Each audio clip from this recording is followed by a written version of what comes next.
What's going on YouTube? It's your boy Lonnie Reacts, and we are back with another MrBallen reaction. Now this video is titled Never Ignore Native Wisdom, and this video is about a year or 2 years old. But yeah, off rip, I'm going to assume this video is about maybe some teenagers or something that were camping. Or maybe some old indigenous man told them about maybe some skinwalkers or other Native American folklore or legends. And maybe they just brushed it off like it was nothing, and then they had to learn the hard way. Or maybe it's something different. But honestly, I don't have too much to say. Let's just dive into this video and learn why you never ignore native wisdom. One summer day, a man named John Randolph was hiking through a remote forest in Colorado when he began to smell something terrible. Intrigued, he followed the smell until it brought him to this clearing, and in the clearing, John saw what looked like an old campsite. Now, John is out in the middle of nowhere, and so the idea that somebody was camping out here in what looked like a long-term settlement was pretty bizarre to John. And so John walked into the clearing to see what was going on, and when he turned the corner and saw the ground in the middle of the campsite, he saw something that at first he couldn't even process. It was just so horrible, it just looked fake. But eventually he realized what he was looking at was real, at which point John turned around, sprinted out of there, and began screaming for help. But before we get into that story, if you're a fan of the strange, dark, and mysterious delivered in story format, then you've come to the right place, because that's all we do, and we upload once a week. So if that's of interest to you, please invite the like button to go out to lunch with you. But once you get there, spend the entire time chewing as loudly as possible with your mouth wide open. Also, please subscribe to our channel and turn on all notifications so you don't miss any of our weekly uploads. Okay, let's get into today's story. Hey.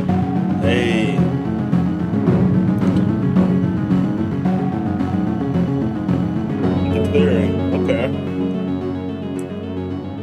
On the freezing cold night of February 8th, 1874, a 65-year-old man named Israel Swan sat around this roaring fire with a big group of men inside of this valley in western Colorado. The men around the fire, including Israel, were all gold prospectors, which meant they traveled the western United States looking for gold. But over the past several weeks, this group of prospectors had been trapped in this valley because of all the terrible winter storms. They had these storms coming in that each time would dump up to 6 feet of snow. But crazy. On this particular night, as Israel sat by the fire, enjoying the flames and hearing people tell stories, one of Israel's friends, one of the other gold prospectors, whose name was Alfred Packer, he stood up and basically pitched the whole group as to why they should come with him and leave the valley right now. Basically, Alfred told the group that, the weather is starting to turn a bit, it's not as bad anymore, the snow's starting to melt. And Alfred said, I know a pathway out of here that will take us out of this valley in just 2 weeks, and it'll bring us right to Breckenridge, Colorado, which was an area that was known by prospectors for having lots and lots of gold. And so Alfred's basically telling them, this is a win-win. We can get out of here sooner, and we can get rich. After Alfred made this pitch, he sat back down, and everybody just stayed quiet for a second. And Israel, he kind of looked around and watched to see if anybody would take Alfred up on his proposition. Now, Israel knew, unlike him, most of the other prospectors didn't like Alfred. They said he was lazy and difficult. But Israel felt like that was really not the reason they did not like his friend. He believed the reason other people did not like Alfred was because Alfred had epilepsy, which meant he periodically had seizures. And because he had seizures, it kind of made him a liability for journeys like this, where, the whole group really needs to rely on everybody, and everybody needs to pull their own weight. And so they were kind of worried about a guy who at any moment could just become kind of useless because he was having a seizure. But for Israel, Alfred's epilepsy really didn't matter. He didn't feel like Alfred was some huge liability. He felt like Alfred was actually very smart and quite bold. And so for him to stand up and make this pitch just kind of felt like in keeping with who he was. He was somebody that wanted to get things done, and Israel liked that about him. However, just because Israel liked Alfred, that didn't mean he was just going to naturally go with Alfred and do his big plan, but he was at least thinking about it. And as Israel was weighing out the pros and cons of, whether or not he should go with Alfred, he happened to look across the fire and he saw one of the men, this really big guy, was sitting there looking really serious and just shaking his head slowly back and forth like, no, you guys can't be considering leaving early. And then the big guy stood up and he held out his hand right in front of Alfred, basically telling him, like, don't say another word. And then this guy, while still looking at Alfred, he said, if you leave right now, all of your friends will die. And then this big guy sat back down again, and then everybody around the fire just sat there really tense for a few seconds in total silence. The big man who had just spoken was not a gold prospector. He was actually very different than the rest of the people sitting around this fire. Was he a guy? His name was Ure, and he was a Native American chief of the Tabawatch band of the Ute tribe. And Chief Ure had actually saved the lives of everybody, Israel and Alfred included, who was sitting around this fire. Because a few weeks earlier, this whole group of gold prospectors had wound up lost in this valley, which was the valley where Chief Ure lived with his tribe, and he had found them stumbling around on the brink of death with all the snow coming down. And so Chief Ure and his people brought the prospectors some food and water. They helped them set up a campsite right near a river, and then Chief Ure told them to stay put in this campsite and ride out the winter, and then in the springtime, when the snow melts, it'll be safe for you all to leave. Now, at first, the gold prospectors were only thankful and just totally psyched that Chief Ure had found them and given them this campsite. I mean, this was great. And so they had no problem agreeing to, wait until the spring to finally leave. But now, after several weeks of being kind of trapped in this camp, the whole group was really starting to get restless. They were worried if they didn't leave soon, there'd be no more gold for them to mine. And for Israel specifically, there was even more pressure on him to go out and find gold, because he had told his family that this would be his last treasure hunting adventure ever. And so he really couldn't go home empty-handed. He literally needed the gold in order to continue to survive and take care of his family. So when Alfred stood up and broke the kind of tense silence and said to Chief Ure, thank you for your concern, but I am going to leave early, and I just hope others will come with me. At that point, Israel saw the conviction in Alfred, and Israel really felt like he did need to leave now. He needed to get that gold. And so Israel said, you know what? I'll go with you as well. And then after Israel said he would go, four other gold prospectors also volunteered to leave early with Alfred. Chief Ure could tell he was not going to change any of these guys' minds. And so even though he felt like this was a terrible idea, he shifted his focus from trying to stop them to just trying to give them as much information as he could about the area they were going to go into. And so he called all the volunteers who'd be leaving early over to him, and then Chief Ure drew a map in the dirt on the ground, and he told Alfred and Israel and the other 4 volunteers that you have to follow the river out of here. It'll bring you to this mountain range called the San Juan Mountain Range, and you cannot attempt to go over those mountains. You will not make it. You got to follow that river and go around the mountain range, and then once you do, on the other side, there will be an outpost where you can stop, get supplies, rest, and then continue the rest of the way towards Breckenridge. And then after Chief Ure had explained all this, he made sure to mark an X on his dirt map exactly where the outpost would be. And then Chief Ure just turned around and walked over to his horse and rode away. And then shortly after that, Alfred, Israel, and the rest of the gold prospectors also turned in for the night. The next morning, Israel, Alfred, and the other 4 volunteers who were going to be going on this journey, they got up early and began packing up their stuff. And as they did, one of the other gold prospectors who had not volunteered to go with them, who would be staying in the valley until the springtime, he actually came forward and said he would help them carry their supplies as far as he could go, using his horse. But at some point he would need to stop, drop off their stuff, and then they would be on their own. And so the men were very thankful about this. And so shortly after eating breakfast, they were all ready to go, and they hit the trail. As Israel and the rest of the prospectors began to hike their way up and out of the valley, they began to see off in the distance the huge jagged mountains of the San Juan mountain range, but they were careful to kind of veer closer to the north to stay along that river path because they knew they were not supposed to go up and over the mountains. And as Israel trudged through the snow in a line of men, he held on to a coffee pot, a metal coffee pot that he kept hot coals inside of. This not only kept his hands warm, but also, if he ran out of matches, he could easily start a fire using the coals. It was an old trick he had learned. And so as he's clutching this magnificent warm coffee pot in the freezing cold weather, Israel heard someone walking up behind him, and so he turned around and he saw it was Alfred. And he looked totally miserable, way more miserable than Israel was.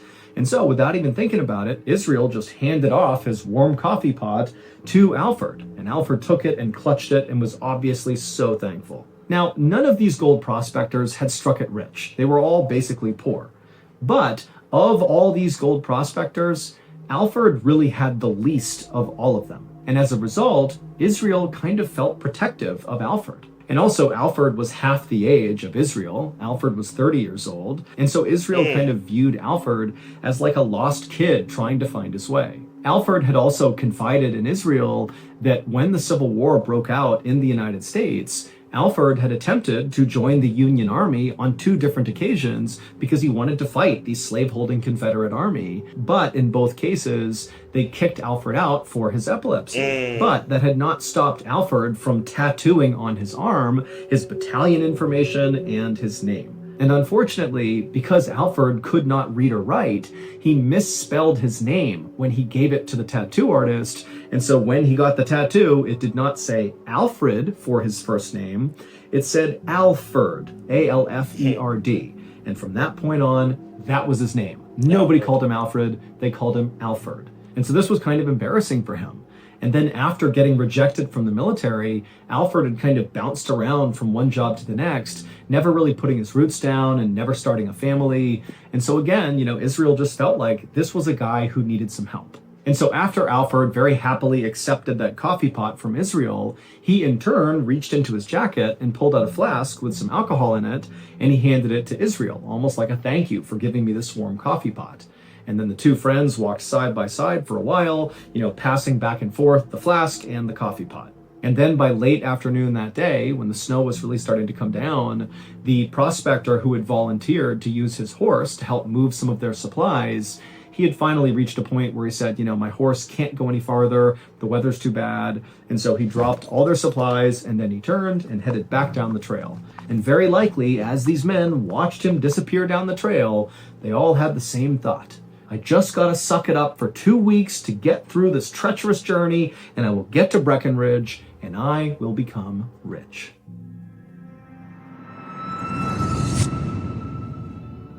Thank you to BetterHelp for sponsoring today's video. Taking care of our mental health is no longer you when in let's I don't know if I'd still be here. I was going down. Look, therapy is not incrementally on the company or no addition. Your first. All right.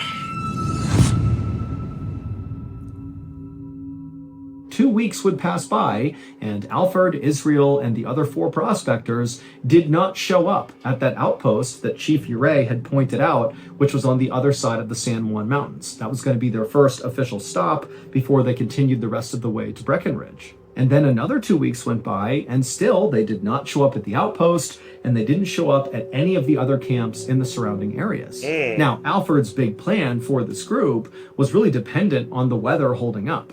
When they left, it was true that the weather was improving. It was snowing less. But within a couple of days of this group setting off on the trip, those winter storms came back with a vengeance and just dumped snow all over the valley and all across the trail this group would have been on in their attempt to leave. But the only people who knew that these men had embarked on this perilous journey was the men themselves, and then also Chief Uray and the other gold prospectors who had decided to stay in the valley until spring. But even if Chief Uray and those other prospectors knew that Alfred, Israel, and the others were in trouble, they would have no way of helping them or getting to them or even communicating to the outside world. They were completely stuck in the valley and basically couldn't do anything. And so in short, it appeared that Alfred, Israel, and the other 4 men were totally lost somewhere out in the wild, but nobody knew.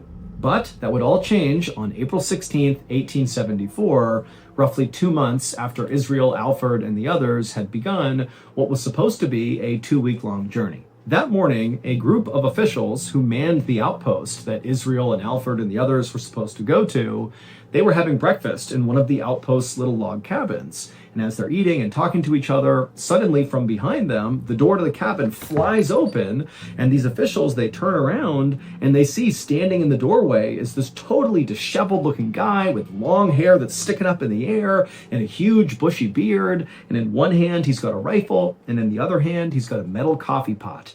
And his eyes were darting like crazy side to side, and he was clearly in shock, and he was trying to speak, but he just couldn't. This man was Alfred. And it was obvious to the officials that this man is in dire need of help. And so without even asking him any questions, they whisked him inside, shut the door, got him some food, got him some water, and immediately Alfred's wolfing down the food as fast as he can until he began vomiting, at which point he apologized profusely and said, I've been starving out in the wild for weeks, and, it must have done something to my intestinal tract, it's probably damaged. But frankly, the officials did not care about the fact that he threw up all over the ground. They were worried this guy was going to die right then and there. And so the officials helped Alfred get cleaned up and put in warm clothes. And then Alfred asked them, do you have any whiskey? I want to kind of warm my body up. And they said, no problem. They handed him some whiskey. And so Alfred threw a couple of shots back. And then after that, it was pretty obvious that Alfred had kind of relaxed a little bit. And then at that point, one of the officials asked Alfred, what happened to you? As soon as Alfred was asked this question, he shut his eyes and kind of grimaced, like even the thought of what had happened to him was just too painful to think about.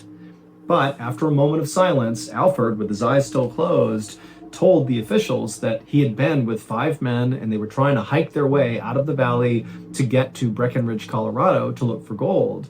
But as they were hiking this trail, this huge storm came in and made it really hard to navigate the trail they were on.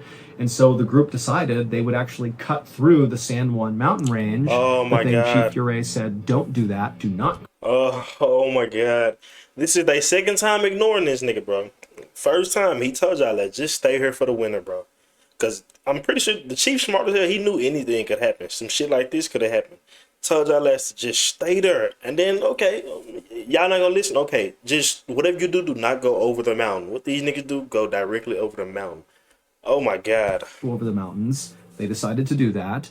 But as they were traversing these treacherous mountains, it was clear that Alfred was just not keeping up with the group. And so unfortunately, they made the decision to leave Alfred behind to die. And he knew he was being abandoned to die. And so he had to watch as his 5 friends, disappeared into the snow. But amazingly, Alfred did not die. Instead, he would spend the next nearly 2 months stumbling through the snowy forest, having no idea where he was going, eating roots and flowers and looking for shelter any chance he got. 2 months? But the thing that really allowed him to survive out in the wild was when he was abandoned by the 5 others, he was in possession of that coffee pot that had the coals inside of it. And so at night, he was able to start fires. And then also at one point, he was so hungry that he cooked his leather shoes in the fire and ate them because, again, this guy is starving. Yeah. And so really, he was on the brink of death when he randomly stumbled into this outpost and found this cabin. After Alfred finished telling his story, the officials were just totally shocked and silent. And Alfred eventually would ask them a question. He would say, have any of my men come through here? Did anybody else survive? And they would say, no, it's only you. We have not seen anybody else. Oh my God. The officials did not send out a search party right away, mostly because it seemed kind of obvious that Alfred's men were likely dead by this point. It's been 2 months since they started that journey. The chances are just not good that they have survived. But even if these other men were not dead yet, the officials had no idea where to begin their search. They knew that if they actually wanted to go looking for these guys, they would need Alfred to lead the search because he's the only one who knows where they could be. Oh, man. But Alfred was not healthy enough to go out in the wild and lead a search.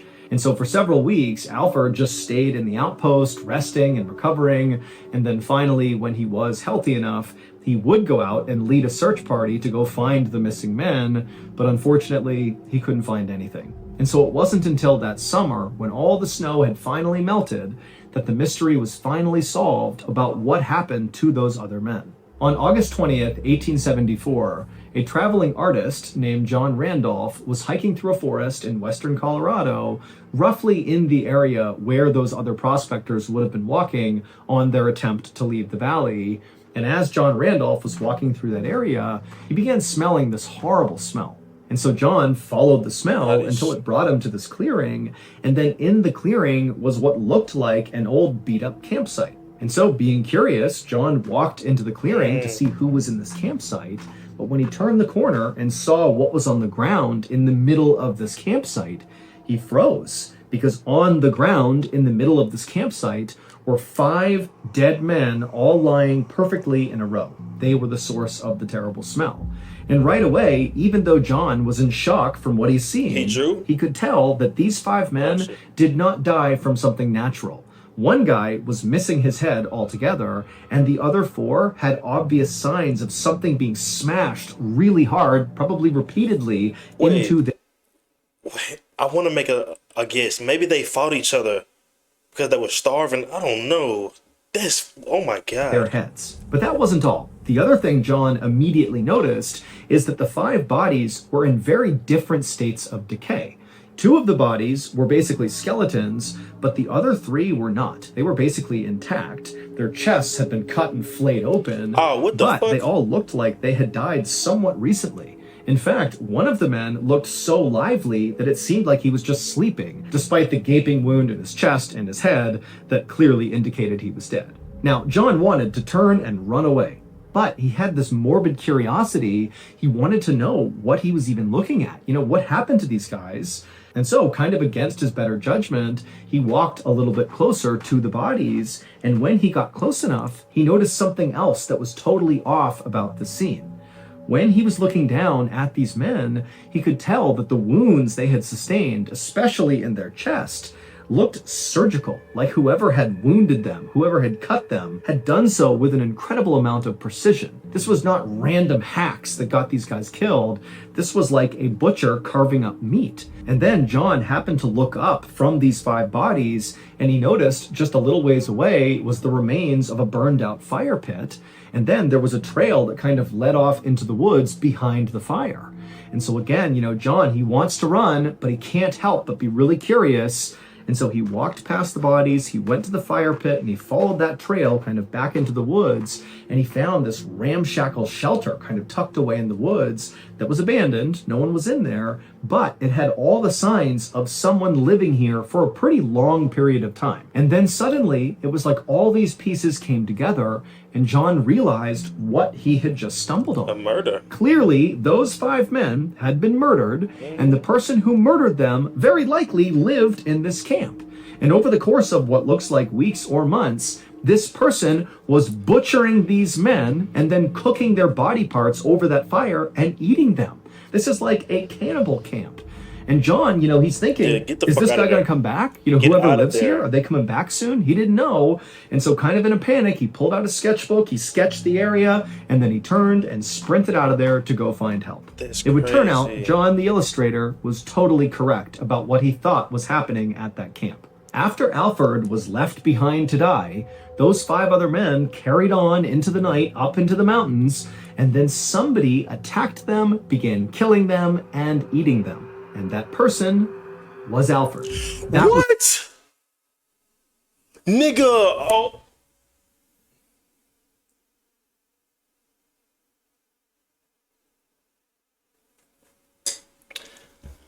Oh my fucking God.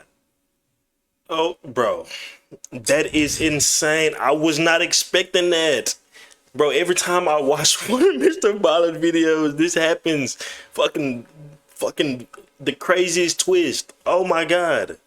Is why Alfred had survived for so long. It wasn't just that he was able to make fires at night, it was that he was able to make fires at night and eat his friends. Now, no one has ever been able to actually determine how Alfred went about killing these 5 men, or even when he killed these 5 men. All we know is that based on the investigation, 4 of his victims appeared to have been asleep when they were murdered, but the 5th victim, who actually was Israel, the one guy who really liked Alfred and looked out for him and was kind of like a father figure to him, he was the only one who showed signs of a big struggle before he was murdered. While Alfred denied killing all 5 of the men, he said that he basically only killed one of them and it was self-defense, and somebody else killed the other 4. You know, it was kind of confusing. You know, despite those claims he had, the one thing Alfred never denied was the cannibalism. In fact, Alfred straight up told authorities that he grew to really like the taste of human meat. In fact, when they searched that campsite that John Randolph found, they would find the remains of a dead deer that was right near the campsite. But despite it being right there, Alfred never attempted to carve it up and eat it. He just kept going back to his stockpile of human meat and eating that. In the end, Alfred was convicted of murder and he was sentenced to 40 years in prison. But in 1901, when he was 92 years old, he was granted parole, and right away, Alfred became a vegetarian and then died a few years later. Oh my fucking God. From the 1800s all the way through the 1900s, Bodmin's St. Lawrence Hospital was one of the largest running asylums in all of England. But in 2002, it was permanently shut down due to so many accusations of patient mistreatment. Now, after it was shut down, the property kind of fell into disrepair. It was basically abandoned. And so when it became totally overgrown, it began attracting vandals and urban explorers. And so the owners of the property finally just put up a fence all the way around the hospital, and they hired security guards to patrol the property at night to keep vandals out. And so these security guards began doing that, and very quickly they began reporting that they were seeing and hearing things they couldn't explain on this property. They'd hear things like footsteps on floors that they knew were vacant, or they'd hear doors slamming, and at least one guard claimed to have seen a gurney roll into the hallway from a room, but then when he checked the room, there was nobody in there. But perhaps the scariest account came from a security guard who, when he showed up for work that night, he was feeling kind of sick. And so when he was out walking the property, he found somewhere to lay down in one of the smaller hospital buildings. And as he was laying there with his eyes closed, he began hearing a tapping sound coming from outside. And so he stood up and he walked over to the window and he looked out into the night, but he couldn't see anything out there that would cause this tapping sound. And so he shrugged and turned back around to go lay down again. But when he turned around, standing in this room with him was this skinny woman wearing a white hospital gown, and she had this grimy black hair that was covering her face. And so the security guard is just staring at her, totally terrified, and before he could do anything, this woman just turns and walks into a wall and vanishes. What the fuck? To hear the full terrifying story, check out the latest episode on our newest Ballen Studios podcast called Bedtime Stories. This episode is called Night Shift, and if you want more episodes like this, Bedtime Stories releases new episodes every Wednesday, and they're available on all podcast platforms. All right, man. Bro, that was insane. Like, nigga, I was not expecting that. Bro, man, MrBallen can really tell a story, man. Like he's so fucking good at this. Like, but that was such a twister. Like, wow. This nigga Alfred, like, I'm thinking they stumbled across some type of a cannibal the whole time. No, Alfred killed these people. And what's insane to me is they don't know how he did it. Like, let me try to guess. Maybe he faked a seizure. Maybe they camped out. He killed him at night, then tried to kill Israel. And maybe Israel woke up and was fighting back, and he ended up killing Israel. That's insane, though, man. Like, oh my God. If you like this video, please like and subscribe so I can continue giving you guys these reactions. And I'll see you next time.